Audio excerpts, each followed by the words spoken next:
Amen. Ngiyabingelela ke bazalwane egameni elihle. The name Yeshua HaMashiach, Christ, our Lord and Savior, Jesus. Amen. Injani sound endlebeni? Is it fine? Hallelujah.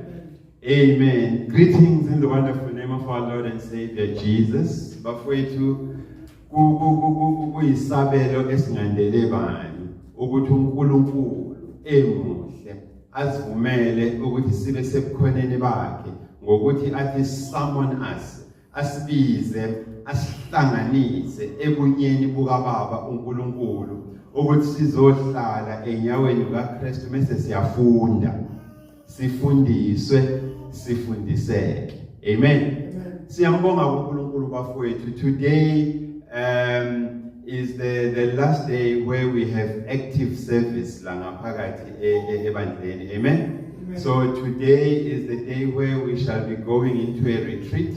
So meaning from today we shall be going out evangelizing, evangelize kubantu, sishumayela, sinika ubufakazi ngobuNkulunkulu bukaNkulunkulu kubantu. Amen. Nanothando uNkulunkulu analo ngabantu bakhe. Amen. Ngiyakhumbula na Sunday school sake safundiswa ukuthi ngokuba uNkulunkulu walithanda izwe kangaka waze wanikela ngendodana yakhe one of a kind ezelwe iyodwa ukuthi lo nalo kholwa kuyo angabhubhi kepha abe nokuphila okuphakade. Amen. So i-assignment ke bafethu songena kuyona manje which we call a retreat.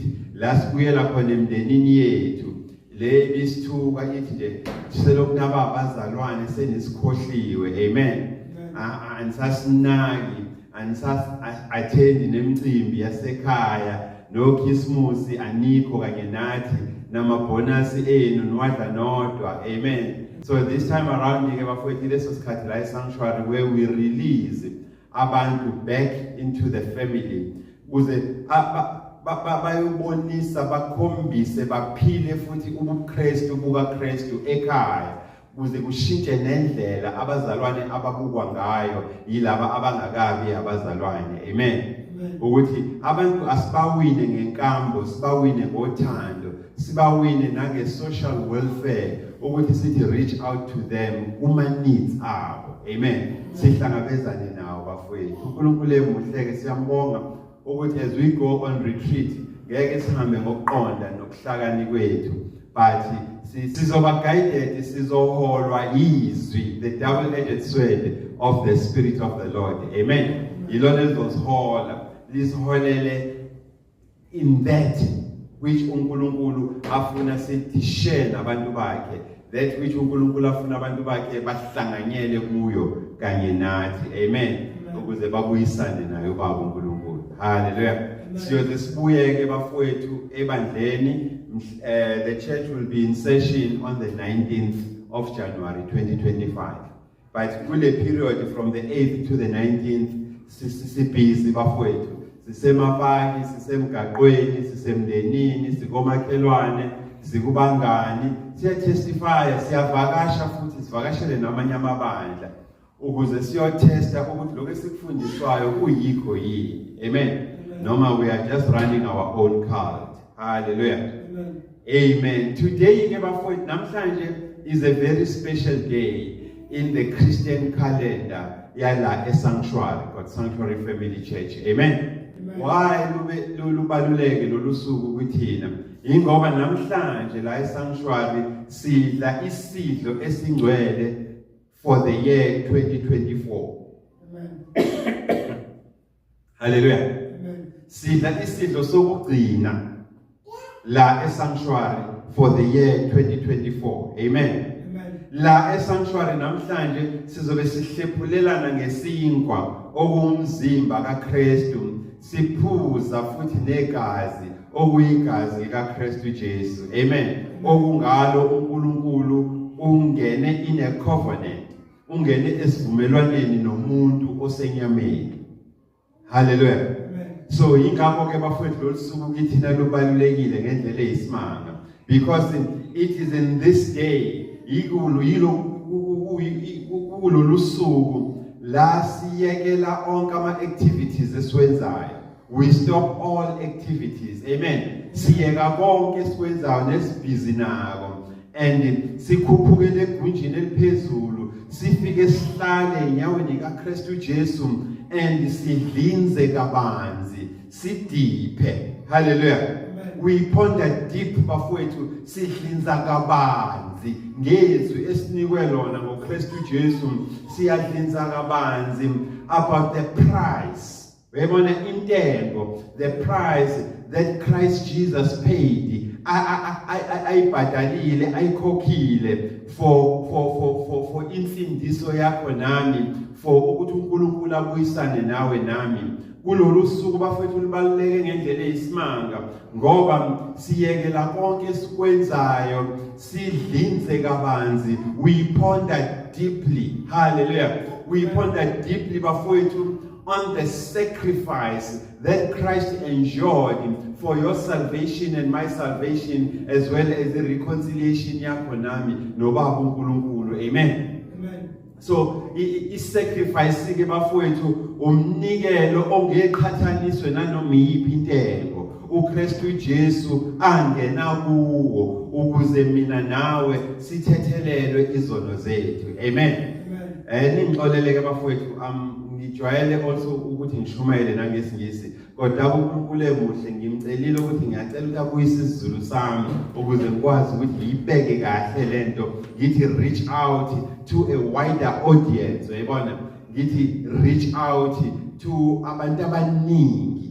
Amen. So lubaleke ngaleyo ndlela ke lolu suku ukuthi siyeka konke esikwenzayo. Amen. Siyeka konke mfowethu, we drop everything and then sihlale phansi sidlinze kabanzi sidiphe ekudlinzeni kabanzi ngentengo uKristu Jesu ayikhokha. Sidlinze kabanzi ngomnikelo uJesu awuthabatha ukuthi anikele ngempilo yakhe ukuze wena nami sisindiswe, wena nami sibuyisane, uNkulunkulu akwazi ukubuyisana nathi ngoKristu Jesu. Amen. So it's important ke bafowethu ukuthi as we shall be administering isidlo esingcwele, as we shall be breaking bread bafowethu sihlukaniselana sidla umzimba kaKristu Jesu siphuza negazi lakhe, kubalulekile ukuthi sikwazi bafowethu ukufakaza ngalomkhuba esiwenzayo. Hallelujah. Kumele sikwazi ukufakaza ngalomkhuba wobuKristu esiwenzayo ngalama symbols. Hallelujah. Esiwenzayo njengabazalwane. Hallelujah. So it's important ukuthi as sikwenza lokhu sisebenzisa ama elements esinikwe wona bafowethu ngokwezwi ukuthi ama elements efanele siwasebenzise for umzimba kaKristu kuyoba yilokho, ama elements ekumele siwasebenzise for igazi likaKristu Jesu kuyoba yilokho. Amen.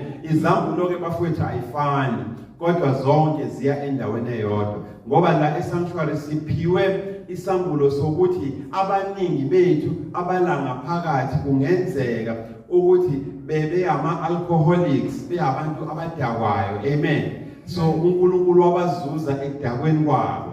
Ngaleyo ndlela usiphe ubuhlakani uNkulunkulu ukuthi ngeke sikwazi ukusebenzisa iwayini la esanctuary ngoba asazi ukuthi iphunga lotshwala lizokwenzani kulo muntu obesesindisiwe otshwaleni.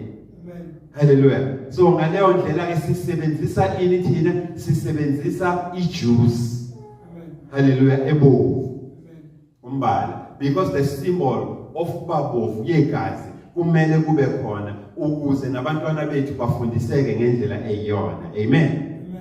So ke sivumelene bafowethu ukuthi namhlanje usuku olubaleke ngendlela eyisimanga empilweni yethu nakwikhalenda yebandla iGod Sanctuary Family Church emzimbeni omkhulu kaKristu Jesu, la siyeka khona konke esikwenzayo sihlale phansi enyaweni kaKristu Jesu, sisegunjini eliphezulu mfowethu sihlale enyaweni kaKristu Jesu mase sidlinza kabanzi sidiphe Hallelujah. Sidlinze ngentengo uKristu Jesu ayikhokhile. Sidlinze futhi ngesacrifice ngomnikelo uJesu awuthabathile ukuthi abe yiwo ukuze wena nami sithethelele izono zethu futhi uNkulunkulu abuyisane kanye nathi. Hallelujah.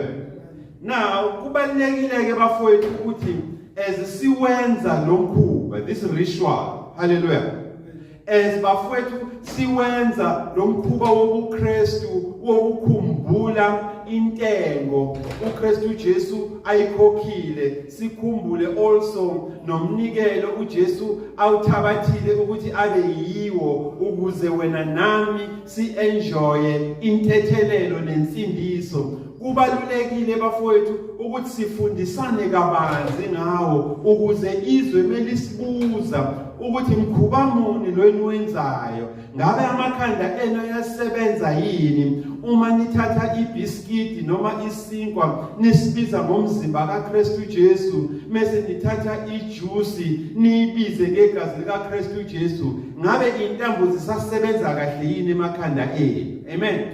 Kanjalo futhi nabantwana bethu uma besibuza bafowethu bethi mano baba, mamfundisi nawe babomfundisi, babomvangeli nawe baba babompostoli, kungani nenze lo mkhuba wokuhlephulelana isinkwa? Kungani nenze lo mkhuba wokudla isidlo esingcwele? Hallelujah. Kungani? Iwona mbuzo ke bafowethu lo ekumele sikwazi ukuphendula ukuze uma sesidlula thina sibashiya bona abantwana bethu bakwazi ukuqhubha lo mshikashika wani wesikhumbuzo sentengo uKristu Jesu ayikhokhile ne sacrifice umnikelo awuthabathile waba nguwo, waba umhlatshelo ukuze wena nami nabo sisindiswe, uNkulunkulu abuyisane nathi, abuyisane futhi nabo. Hallelujah. Kufuneke bayazi lento. Hallelujah. Ukuze le chain of command kaNkulunkulu yesikhumbuzo sokuhlephulelana isinkwa esiwumzimba kaKristu Jesu siphuzisane negazi lakhe inganqamuki ngathi God Sanctuary Family Church in the chain yama generations uNkulunkulu ayibekile ngaphansi kwethu. Hallelujah. Bazosibuza bafowethu abantwana bethu bathi kungani ni commemorate isidlo esingcwele? Kungani niba nenkonzo yesikhumbuzo time and again la eGod Sanctuary Family Church? Njalo nje la ngekota eGod Sanctuary Family Church niba nenkonzo yesikhumbuzo yesidlo esingcwele. Kungani? Insizaphi lento? Ukuze nathi mesiyenza sibatshele abayosibuza ukuthi kusizaphi lokho esikwenzayo. Amen. Ukuhlephulelana isinkwa. Hallelujah. Now njengebandla ke bafowethu iGod Sanctuary Family Church, uNkulunkulu mesibiza esibizele egunjini eliphezulu ufika sambulele asiphi izambulo ukuthi God Sanctuary Family Church lo mbuzo lona it can be audited, it can be tracked, it can be traced in imibhalo engcwele. Hallelujah. Lo mbuzo enibuzwa wona yizwe, lo mbuzo enibuzwa wona abantwana benu, uyakwazi ukuthi uyoyihlola uyihlolisise. Hallelujah. Ezwini lami mina nginguJehova uSebawoti, mase uthola impendulo zakhona ngokwezwi lami nangokwesambulo sami, hayi umcabango wakho. Hallelujah. Kusho uNkulunkulu bafowethu uthi this can be audited. Lento le iyatholakala ezwini, iyatholakala embhalweni engcwele. Uma sesidipha sehlisa amanethi ethu sibuza kuNkulunkulu ukuthi uthini wena Jehova ezwini lakho ukuphendula lo mbuzo wabantwana bethu othi kungani siba nale nkonzo yesikhumbuzo sentengo eyakhokha uKristu Jesu nomhlatshelo othabatha waba yiwo ukuze thina sisindiswe, ukuze thina uNkulunkulu akwazi ukubuyisana nathi. Amen. Hallelujah. Amen. Now ake siyeke bafethu ezwini siye encwadini kaExodus. Hallelujah. Chapter 12. Ngoba ngibhale emdala ke bafowethu before kube nalama versions amaBhayibheli akhona manje mesidipha thina njengebandla iGod Sanctuary Family Church siya kuma Septuagint, siya kuma Deuterocanonicals, siya kuma LXX documents, siya kuma Red Sea Scrolls, siya kuzo zonke inhlobo bafowethu zembhalo ezinye ichazo sekuchaziwe. Hallelujah.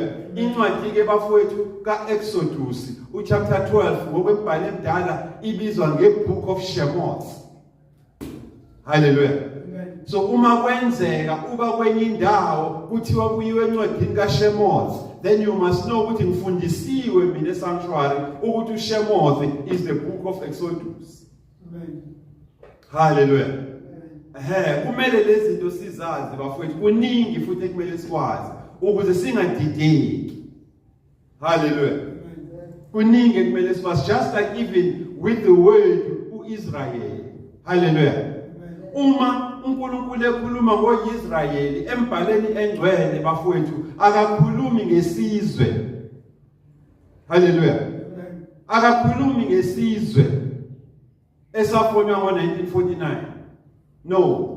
uNkulunkulu mekhuluma ngoIsrayeli ngokwembhalo emdala, uma uNkulunkulu ekhuluma ngeYasharel. Hallelujah. La kukhishwe khona igama manje Israel. Uma uNkulunkulu ekhuluma ngeYasharel usuke ekhuluma ngabantu abavumile ukuthi abahlukanise noma bazihlukanisele kuNkulunkulu besuka kuNkulunkulu bakubo. Hallelujah. Abebe bakhonza ekhaya bekhonzwa oyise noyise mkhulu. Hallelujah. Uma uvuma ukuthi hayi ngeke mina ngisamkhonza uNkulunkulu obunjiwe ngesandla ebunjwe umalume noma ubabamkhulu, ngeke ngisamkhonza mina uNkulunkulu ephoseleyi. Hallelujah. Owenziwe ngobumba lephoseleyi, ngeke ngisamkhonza mina uNkulunkulu owenziwe ngesihlahla, ngeke ngisamkhonza mina uNkulunkulu okhastwe ngensimbi. Hallelujah. Ngoba lo uNkulunkulu akaphili, akakwazi ukumuva, ukuyinwaya, akakwazi ukwenza lutho. Uhlalwa yimpukana, achanyelwe izinja namakati, anyelwe yinyoni. Kodwa ngibe ngimbiza ngoNkulunkulu. Mase kufika emoyeni wakho ukuthi hayi kungenzeka ukuthi no man, I'm barking on a wrong tree. Kungenzeka ukuthi khona la intambo engahlangani kahle ekhanda lami uma ngikhonza into eyenziwe isandla somuntu odalwe uNkulunkulu. Hallelujah. Ngcono ngivele ngibuyele kuyena uNkulunkulu ngqo. Amen. Now uma ke uthatha isinqumo esinjenganaleso mfowethu sokuphuma koyihlo oNkulunkulu bama-Amori ababekhonzwa kini nisaphila ngale kwensindiso. Hallelujah. Uma umamukela uNkulunkulu ophilayo okwazi ukuvusa abantu ekufeni, then uNkulunkulu mfowethu ukushintsha ngisho igama aze akushintshe nobuzwe bakho akubize ngeYasharel, umuntu ohamba upright. Hallelujah. Umuntu oqondile, umuntu ovumile ukuthi ahlukaniseleke kubaba uNkulunkulu. Amen. Ake ngikwenzele nje iexample ngobaba uAbraham. Amen. Abaningi bethu bazi ukuthi uAbraham bafowethu ubaba uAbraham unguIsrayeli. Hallelujah. Ungowokuzalwa kwaIsrayeli noma ungowomtsinsi wokuyimilela esizweni sakaIsrayeli kanti cha. Amen. uAbraham bafowethu ngokwembhalo engcwele uqhamuka ezweni laseUri esizweni samaChaldeans. Hallelujah. Uma uyihlola imbhalo uzothola ukuthi amaChaldeans amaBabylonians. Hallelujah. Ingakho uAbraham mekhule ekhaya ngaphansi kwababa wakhe uTira. Amen. Ukhule ekhonza oNkulunkulu ababunjwe uyise nabagawulwe uyise. Hallelujah. Kodwa kuthe uAbraham meba ne-moment of truth, eba nesikhathi seqiniso nobaba uNkulunkulu emvakashela uNkulunkulu, wabona uAbrahama ukuthi hayi mani, labo uNkulunkulu ababunjwa la ekhaya ababona uNkulunkulu. uNkulunkulu okhona yilo odala izulu nomhlaba, waze wadala nathi thina abantu, hayi laba ababunjwa yithini. Amen. Uthe uAbraham mefika kuleso sinqumo bafowethu, wangenelela uNkulunkulu ngoba uyamagneta uNkulunkulu njengoyibuthe. Amen. Hallelujah. Uyamagneta uNkulunkulu njengoyibuthe mfowethu. Uma ufika ezinqumeni njenganalezi, sometimes ungashunyayezwanga nokushunyayezwa. Hallelujah. Ukuthi ngiyaphuma mina kulabo uNkulunkulu bobaba mkhulu. Amen. Laba bebegawulwa bebunjwa benziwa yonke into. Nalaba bebekwe impondweni zeinkomo ezifakwa lapha phezulu eminyango ekhaya. Hallelujah. Nalaba abahleze emashobeni, ngiyaphuma kubona. uNkulunkulu ngiyamkhipha eshobeni manje, ngiyakena ngqo abe uNkulunkulu wethu. Hallelujah. Ukwenza ke lokho mfowethu, uNkulunkulu uba magneted, ufana noyibuthe, uyambutha uNkulunkulu abe magneted kuwena. Mefika uNkulunkulu usuthathele izinqumo, mesefika ekushintsha igama. Hallelujah. Mese kunika nobuzo obusha. uAbraham from being a Babylonian, which is a Chaldean. Uyabona lonto? uAbraham from being a Chaldean from Ur. Uyizwa lonto? A Babylonian. Kodwa mehlangana noNkulunkulu beba ne-moment of truth, nesikhathi sokuqiniso nobaba uNkulunkulu. uAbraham uyashintshwa. Uba uAbraham. Hallelujah. Uba uAbraham. Sorry. Amen. uAbraham uyashintshwa, unikwa igama ukuthi uAbraham, from Abraham to Abraham. Amen. On top of that, uNkulunkulu mesemnika ubuzo obusha, athi you are now my Yasharel. Hallelujah. Usungu-Israyeli wami. Hayi loka 1948, but you are my Yasharel, a person ovumile, umuntu ovumile ukuhlukanisa, ahlukaniseke naye azihlukanisele. Ukuthi ngiyaphuma kulabo uNkulunkulu. I'm going back home like a prodigal son, indodana welahleko. Ngibuyela kubaba uNkulunkulu.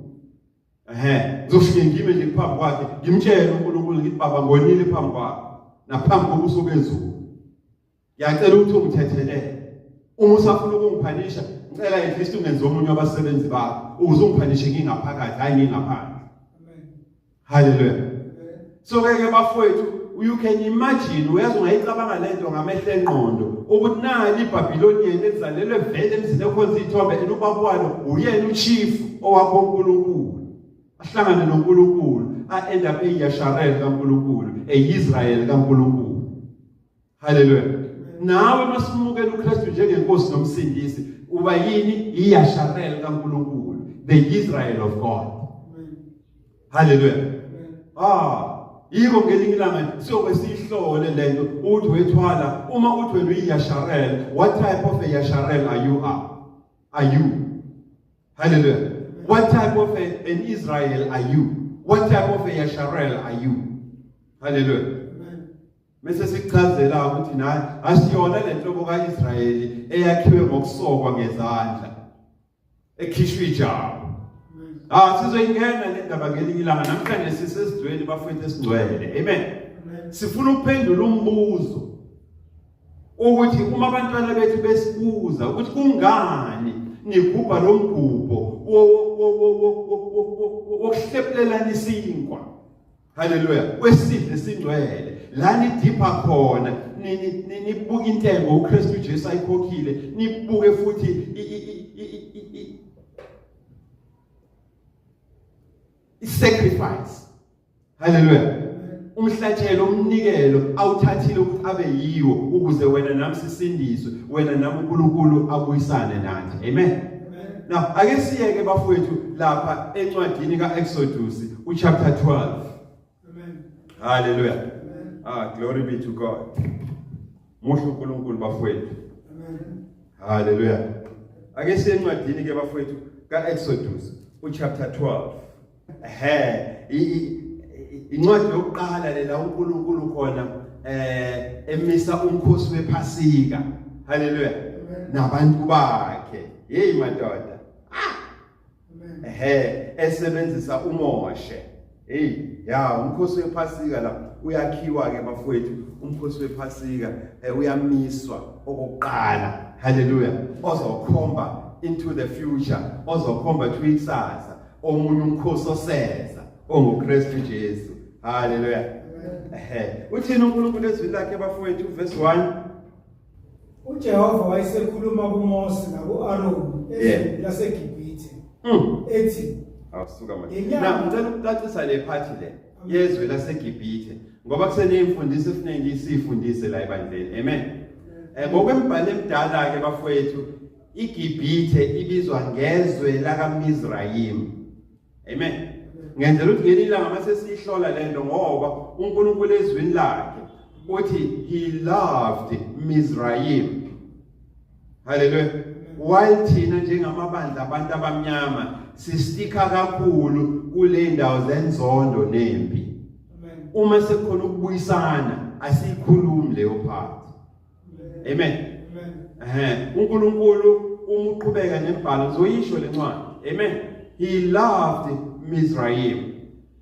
Sizoyithola le ncwadi kaIsaiah chapter 19 ngelinye ilanga mase sifunda. Amen. Kangangokuba uNkulunkulu uma eranka uyabona ebeka ngo ABCD 1 2 3 4 uNkulunkulu uqala ngani ngeGibhithe Egypt alandelise ngani ngeAssyria mase egcina ngoIsrael. Hallelujah. Ngoba uma sithunywa bafowethu ukuyoshumayela asithunywa ukuyoshumayezwa asebeshunyayeziwe. Sithunywa ukuyoshumayeza abangakashunyayezwa. Hallelujah. Angazi manje izwa lento bafowethu. Hallelujah. Ingakho abangakashunyayezwa uma belamukela izwi beyamukela insindiso baba number 1. Hallelujah. uNkulunkulu just like nathi saba number 1 mhla sifika. Amen. Siba number 1. So kwi ranking kuqalwa ngalabo abasanda ukumukela ukuthi kumsebenzi omkhulu kangaka uNkulunkulu awenzile empilweni zalabantu bavuma nabo ukwahlukaniseka. Hallelujah. Bahlukaniseleke kuKristu Jesu.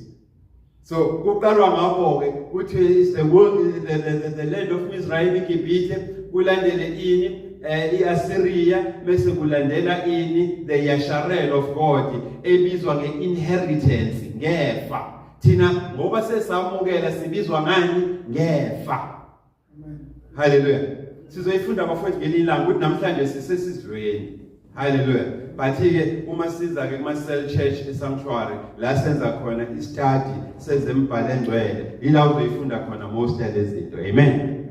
uNkulunkulu ukhuluma ke noMoshe la beno Aroni kuphi ezweni lakaMizrayim uthi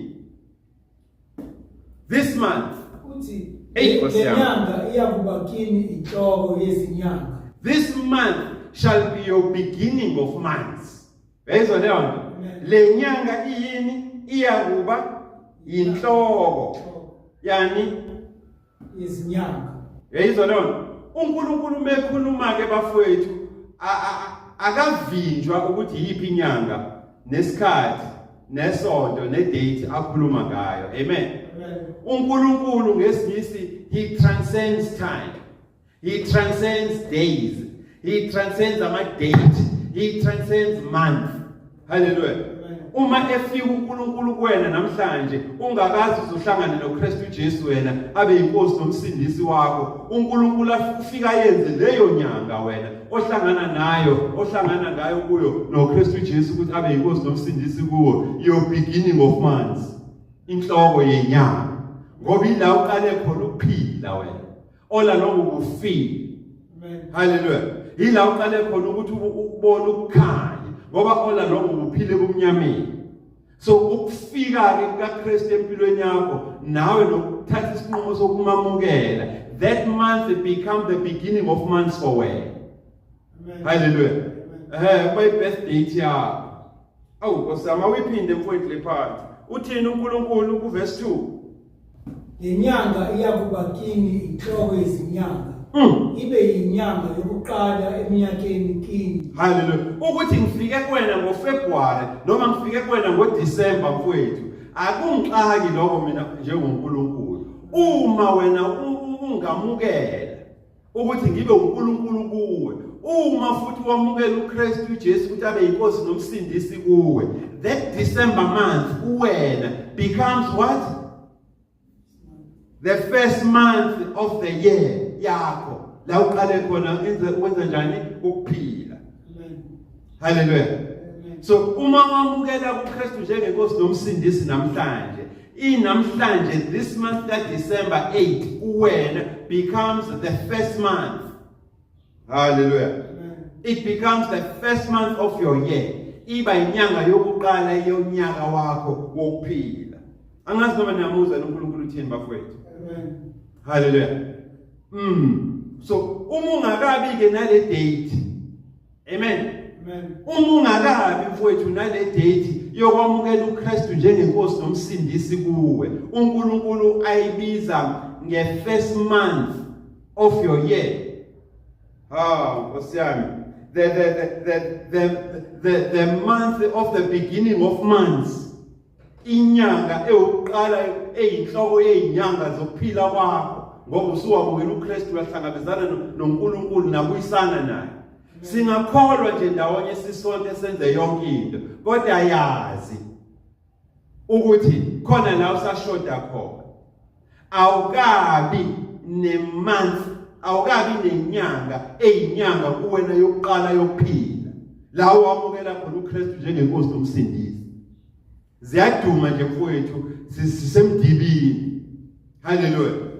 Uma ngelilanga kuthiwa hayike ngikumema ngithi hayi mfowethu nami ngithi angizocelebrate mfowethu inyanga eyabo inyanga yokuqala onyakeni wami mhla ngamukela uKristu njengenkosi nomsindisi. Mase ngikubuza ukuthi wena yakho inyanga yipi, mase ungabi nayo. Hallelujah. Ngoba awufundiswanga la uphuma khona. Amen. So namhlanje uNkulunkulu nomona uyakuvakashela. Uthi angikhulume nawe God Sanctuary Family Church. Speak to my people. Ubatshele ukuthi this month shall be your beginning of months. Inyanga lezo bayinhloko. Einyanga zakho zokuphila. This month shall be the first month of your year. Lenyanga umamukela namhlanje uKristu njengenkosi nomsindisi kuwe kuyoba inyanga yokuqala onyakeni wakho usuphila njengomuntu onjani osindisiwe nobuyisene noNkulunkulu. Hallelujah. Uma ungenazo ke mfowethu lezi zinto akuyabheda ngoba even imali ukuze ibe imali iba ne date eproducewe ngayo ukuthi ibizwe ngo5 rand noma ibizwe ngo20 cent. Hallelujah. Ngolimi ke la economics sithi ke imali uma isinikwe idate yasinikwa nevalue intengo. Imali has been minted. Hallelujah. So uma ngiyiphethe imali ngiyatshela ukuthi le mali was minted in 2020. Hallelujah. Ila yathola khona ivalue yokuthi imali. Nawe umzalwane mhlawumbe usurana nebandla.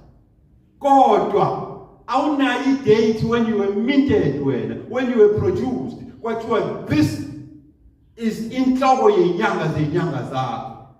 This month lenyanga inyanga yokuqala yonyaka wakho. La wamintwa khona wena when you were sanctified. La wasindiswa khona la khona yashintsha impilo yakho la khona wamukela uKristu njengenkosi nomsindisi wangaba semdibini wamakhono. Hallelujah. Bangakho abantu asebefike phambi kwakho bamukela uKristu njengenkosi nomsindisi kodwa wena uyitshela ukuthi I've been long in this church. Hayi man, the assumption nokubani uya understand ukuthi sengiyila isikhathi eside okusho ukuthi nami ngimamukela uKristu njengenkosi nomsindisi. Hayi ungayikhohlisi.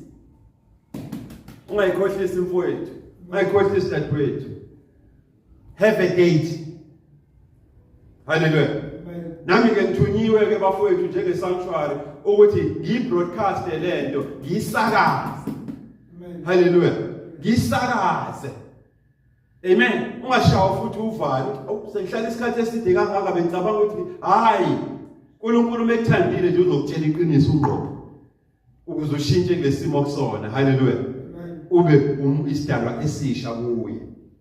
This month shall be the beginning of months. It shall be the first month of the year to you. Ngakho ke uverse 3 uthini kuMoshe? Khuluma nabantu bami. Speak to my Talmud team.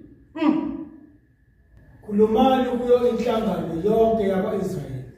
Khuluma kuyo yonke inhlangano yani yaYasharel, yabantu abavumile ukushiya onkulunkulu boyise nobabamkhulu babo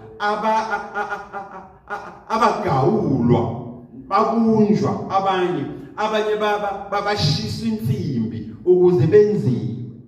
Hallelujah. Yibo ke abantu ababizwa ngoIsrayeli kaNkulunkulu laba the Yasharel. Thiwa sikhulume nabo.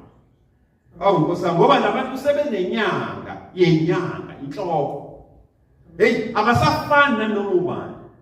Umukhuluma naye, usukhuluma nomuntu ophethe inhloko yenyanga yempilo yakhe, ophethe inyanga yokuqala yonyaka wakhe. Amen. Obeke uNkulunkulu. So kunendlela ethile ke mfowethu ukukhuluma naye. Ngoba ukhuluma nomuntu osekhethiwe. Thiwa sikhulume naye iTalmud kaNkulunkulu. Asikhulume naye uYasharel kaNkulunkulu. Sithini? Nithi ngolweshumi lwalenyanga yilowo nalowo makasithathele iwundlu ngokwezindlu zawoyise. Hawusuka madodana. Kube yiwundlu ngendlu. Uma abomuzi bengalaneli iwundlu. Olithatha nomakhelwane wakhe. Uma umndeni uhlule ukuliqeda leli wundlu. Biza abanye nilidle nabo. Umona ke awudingeki uma usumzalwane. Share. Kulelo nalelo wundlu anobala inani elithile njengokudla kwalowo nalowo umuntu. Hallelujah. Before nize nilibulale iwundlu sibhekene ukuthi nibangaki. Amen. Ukuze nikwazi ukulidla niliqede. Amen. Nkosi yami. Iwundlu malingabi nasici. Wait a minute. Iwundlu malingabi nasici. Without blemish. Wow. Ama-specs ke lawa. Imiyalelo uNkulunkulu asinika yona. Kodwa niyayibona ikhomba phi lento? Ikhomba la siyakhona kuKristu Jesu. Amen. Amen. Iwundlu malingabi nasici. Futhi libe ngeleduna. Libe ngelesilisa. Libe nonyaka munye. Libe nonyaka nje owodwa vo.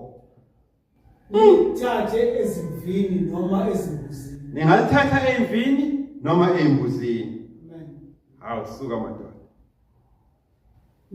Niya kuligcina kuze kube sosukwini lwe-14. Nilogcina nje kuze kube usuku lesi-14. Amen. Ibandla lonke lenhlangano kaNkulunkulu liyakulihlaba ngakusihlwa. Amen. Ibandla lonke lenhlangano kaNkulunkulu abantu asebevumile ukuthi bahlukaniseke bazihlukanisele kuNkulunkulu. Abantu esebenenhloko yenyanga, asebenenyanga yokuqala onyakeni wabo, la bevumile khona ukwamukela uKristu njengenkosi nomsindisi. Amen. Amen. Hey my God. So liyokwenza njani ke leli bandla? Liyakuyibulala leli wundlu leli. Bayakuyibulala lembuzi eduna. Amen. Amen. Bayibulala entambama twilight. Angazi ibhalo uthini iBhayibheli lezulu. Bayibulala nini? Kusihlwa. Melithi nje ilanga ukuthambama seliqala ukuba gold. Amen. Liyahlatshwa. And we notice ukuthi thina amazulu uma sihlaba nathi sihlaba ngalezo ikhathi. Ngabo 5 kanje, 5:30. Khona into eyafakwa kithina egazini.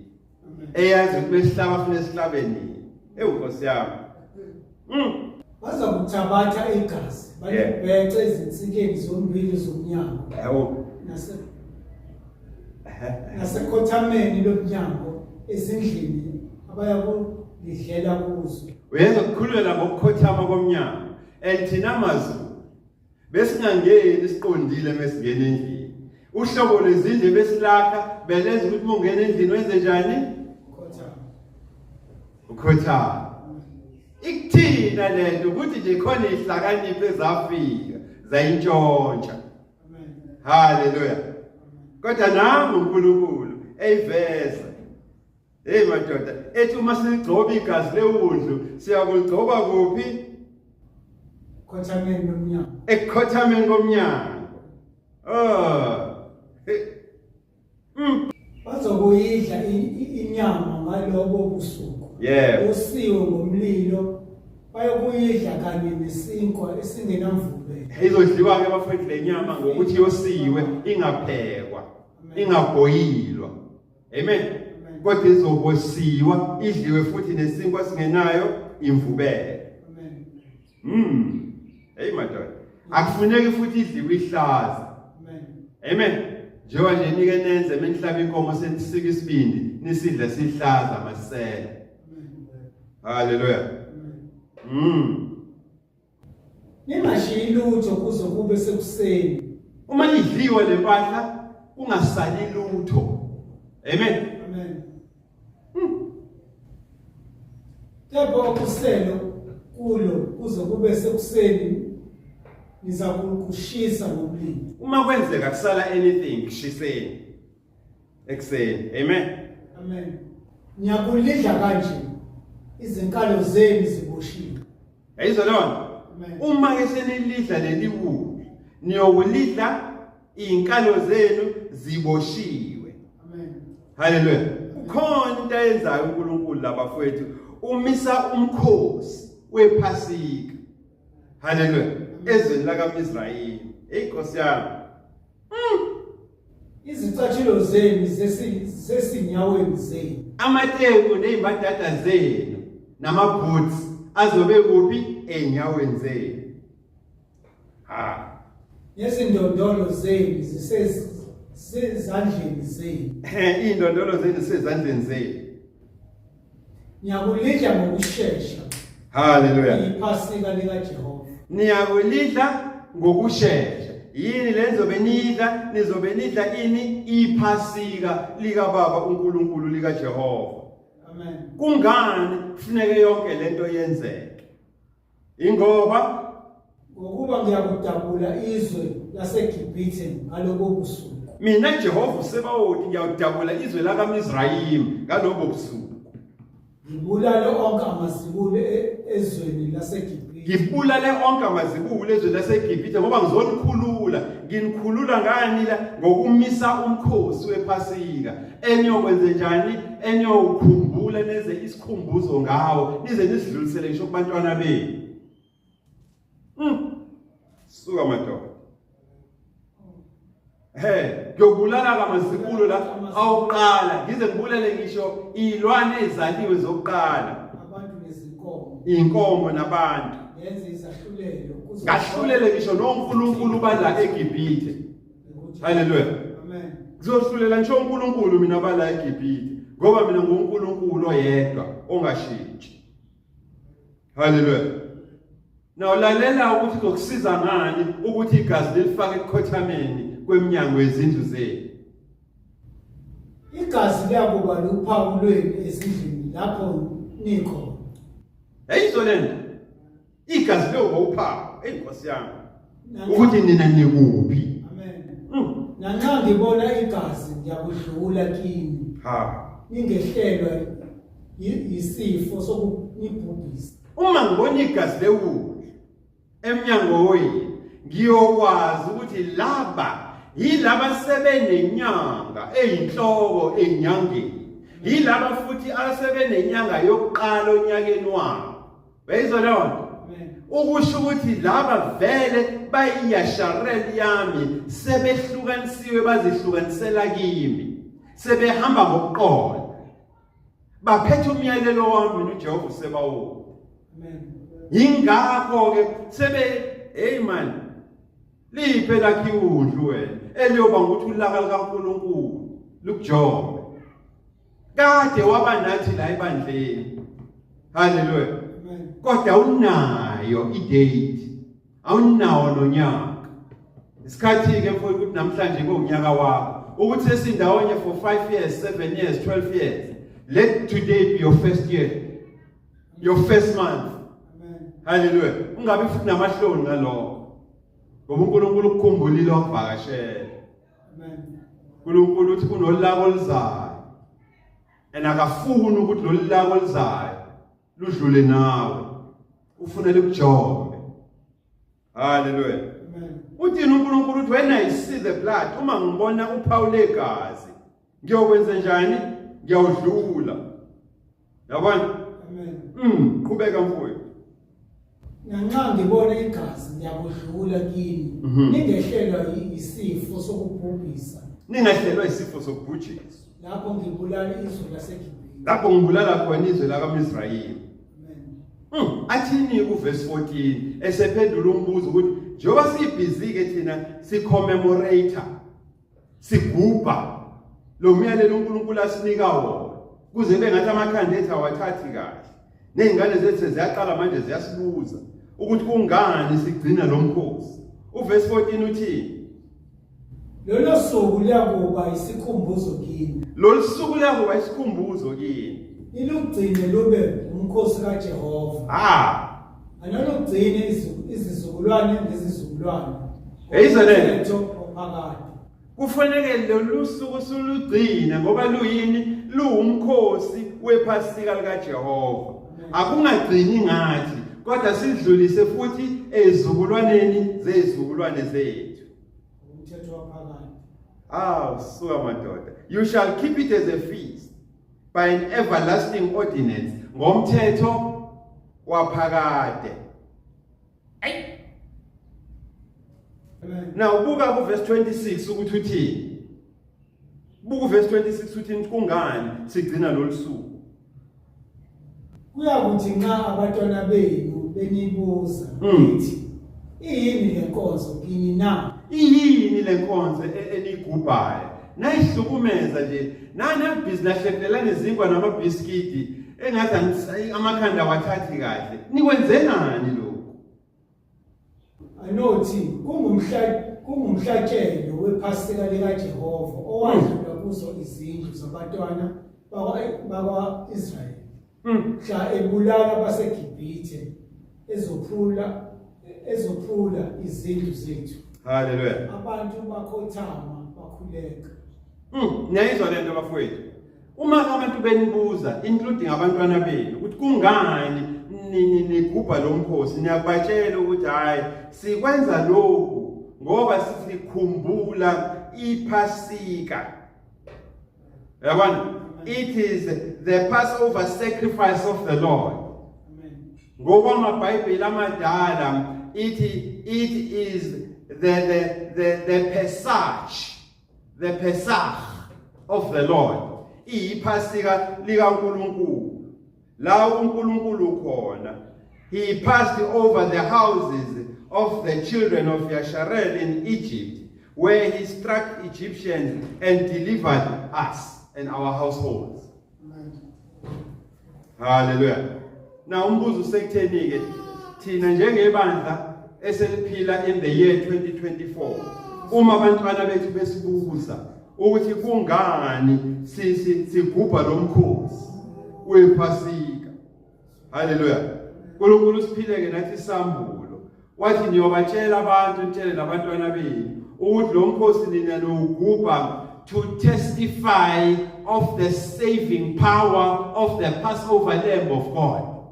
Bezwe lonto. Thina ke sizobe sinika ubufakazi bamandla ensindiso yewundlu lukaNkulunkulu elisave umhlaba wonke. Amen. The Passover Lamb of God. Hallelujah. Amen. That saves and delivers the entire humanity. iwundlu likaNkulunkulu, the Passover Lamb of God, iwundlu likaNkulunkulu elithethelela izono zomhlaba wonke. Hallelujah. Aninambithe kahle lento. We are doing this to testify of the saving power of the Passover Lamb of God, Christ Jesus. Amen. Othethelela izono zezwe nezomhlaba wonke. Hallelujah. Amen. Again, uma usibona mfowethu sigubha, manje sengikhuluma kwi-era ye-Revelation bafowethu, ukuthi mesihlezi enyaweni kaKristu Jesu egunjini eliphakeme, uthini uNkulunkulu kuthina ngezwi lakhe. Amen. uNkulunkulu ukuthi mesihlezi ke bafowethu, ngiyayifunda njengoba ngikhuluma nani nje. Hallelujah. Ngibheka isambulo uNkulunkulu asivezayo. Amen. uNkulunkulu ukuthi siyokwenza lokhu, siyocommemorate, siyogubha nomkhosi wesidlo, ngoba kithina lo mkhosi wesidlo usinika ithuba, usinika iopportunity. Angazi noma ngichaza kahle yini bafowethu. Usinika iopportunity yokuthi sizi appraise, sizihlole ukuthi sisahamba ngakho na okholweni lwethu. Amen. Hallelujah. Amen. Are we still rightly standing with God? Are we still on the right stand with God now?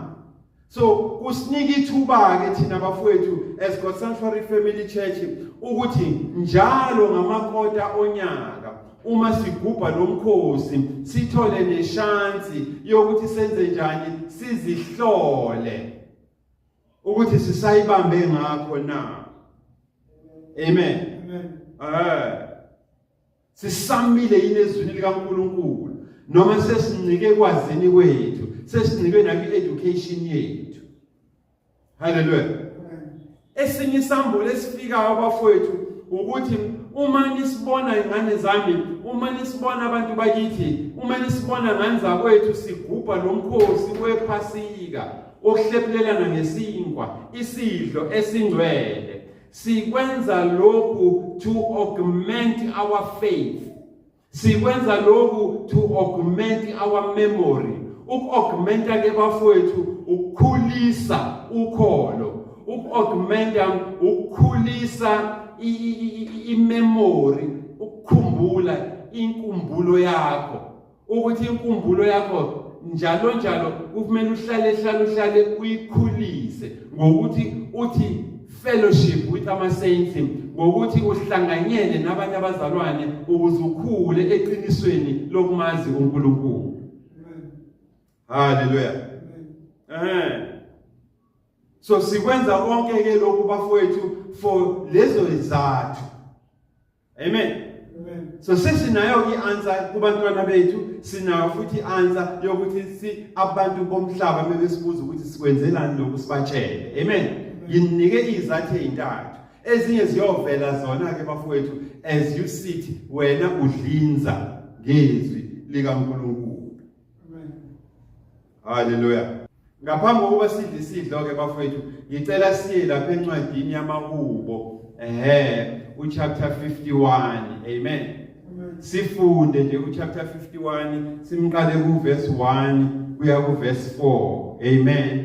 Bese siphuma ke ku verse 4 sehlele ku verse